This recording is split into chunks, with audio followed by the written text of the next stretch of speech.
আসসালামু আলাইকুম everyone, কিয়াস cuisine আপনাদের সবাইকে স্বাগত জানাচ্ছি।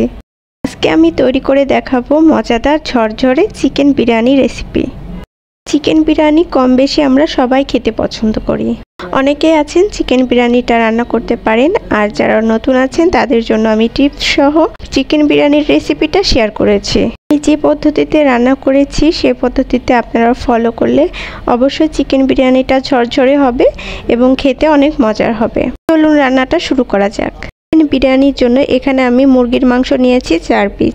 এখন এর মধ্যে দিয়ে দিচ্ছি মরিচ গুঁড়া 1.5 চা চামচ। তেলটা আপনাদের পছন্দ অনুযায়ী দিয়ে নেবেন। জিরা গুঁড়া দিচ্ছি 1 চা চামচ। ধনিয়া গুঁড়া দিচ্ছি 1 চা চামচ। জয়ফল, জয়ত্রী, দারুচিনি, এলাচ একটি মশলা বানিয়ে রেখেছিলাম, সেখান থেকে দিয়ে দিলাম 1/2 চা চামচ। এখানে মুরগির মাংসের মশলা দিয়ে দিচ্ছি 2 চা চামচ, ছোট চামচের 2 চামচ। লবণ দিয়ে দিচ্ছি 1 চামচের একটু কম। এখন এর মধ্যে দিয়ে দিচ্ছি টমেটো সস। টমেটো সস 2 চামচ দিয়ে নিয়েছি। এর সাথে দিতে হবে টক দই। টক দই এখানে দিয়ে দিচ্ছি 3 চা চামচ। আদা রসুন পেস্ট দিয়ে দিচ্ছি 1 চা চামচ। এখন এর মধ্যে দিয়ে দিচ্ছি গুঁড়া দুধ 2 চা চামচ। সাথে চিনি দিয়ে দিচ্ছি 1 চা চামচ।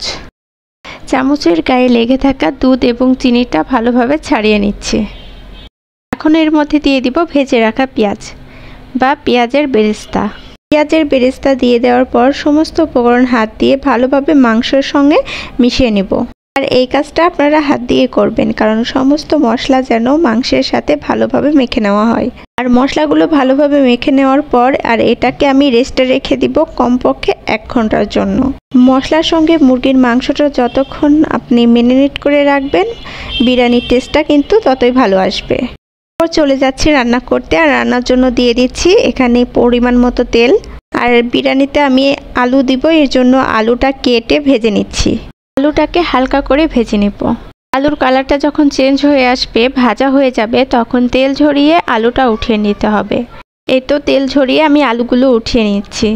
চিকেন বিরিয়ানিতে আলু দিলে কিন্তু টেস্ট অনেক ভালো আসে। এরপর ওই তেলের মধ্যে আমি কেটে রাখা পেঁয়াজ কুচি দিয়ে দিচ্ছি। এর মধ্যে দিয়ে দিচ্ছি গোটা গরম মশলা। গরম মশলার মধ্যে আছে 2টা তেজপাতা, দারুচিনি, এলাচ, লং এবং গোলমরিচ। আর মশলাটা ভালো করে ভেজে নেব। পেঁয়াজটা যখন ভাজা হয়ে যাবে তখন এর মধ্যে মেখে রাখা মুরগির মাংসটা দিয়ে দিচ্ছি। পাত্রের সাথে যে মশলাগুলো লেগে আছে সেগুলো দিয়ে দিচ্ছি। মুরগির মাংসটা দেওয়ার পর এবার মুরগির মাংসটা মশলার সাথে ভালোভাবে ভেজে নিতে হবে। পেঁয়াজটার সাথে মুরগির মাংসটা কিন্তু কিছুক্ষণ ভেজে নিব। আমি ঢাকনা দিয়ে ঢেকে দিচ্ছি। কিছুক্ষণ পর ঢাকনাটা উঠিয়ে নিব। কিছুক্ষণ পর ঢাকনাটা উঠিয়ে নিলাম। এবার মশলাগুলো ভালোভাবে নাড়াচাড়া করে নিচ্ছি। মুরগির মাংসটা ভাজা হয়ে গেছে। এখন এর মধ্যে দিয়ে দিচ্ছি ভেজে রাখা আলু। আলুটা দিয়ে আলুটাও ভালোভাবে মুরগির মাংসের সাথে নেড়ে চেড়ে কষিয়ে নিব। এরপর এর মধ্যে দিয়ে দিচ্ছি সামান্য পানি। পানিটা দিয়ে ভালোভাবে নাড়াচাড়া করে নিব। এরপর ঢাকনা দিয়ে ঢেকে কিছুক্ষণ রান্না করে নিব। ঝোলটা যখন শুকিয়ে আসবে তখন ঢাকনাটা উঠিয়ে নিচ্ছি। মুরগির মাংসটাও সিদ্ধ হয়ে গেছে আর মাংসটা কষানো হয়ে গেছে। এখন মাংসগুলো আর আলুগুলো উঠিয়ে নিব। আর বাকি যে মশলাগুলো থাকবে এর সাথে পোলার চালটা আমি ভেজে নিব। পোলার চালটা নিয়েছি আমি 4 কাপ। ভালো করে ধুয়ে পানি ঝরিয়ে নিয়েছি। এখন মশলার মধ্যে দিয়ে দিলাম। এখন এই মশলার সাথে পোলার চালটা ভালোভাবে কষিয়ে নিতে হবে। এই সময় চুলার আঁচটা আমি মিডিয়ামে রেখেছি। আর মিডিয়ামে রেখে চালটাকে ভালোভাবে ভেজে নিচ্ছি। 5 থেকে 6 মিনিট ভেজে নেওয়ার পর এর মধ্যে দিয়ে দিচ্ছি পরিমাণ মতো পানি। আর এখানে আমি গরম পানি দিচ্ছি। 4 কাপ চালের জন্য এখানে আমি 8 কাপ পানি দিয়েছি। মনে রাখবেন, যা চাল নেবেন তার থেকে দ্বিগুণ পানি দিতে হবে। এভাবে পোলাও রান্না করলেই কিন্তু অনেক ঝরঝরে হয়।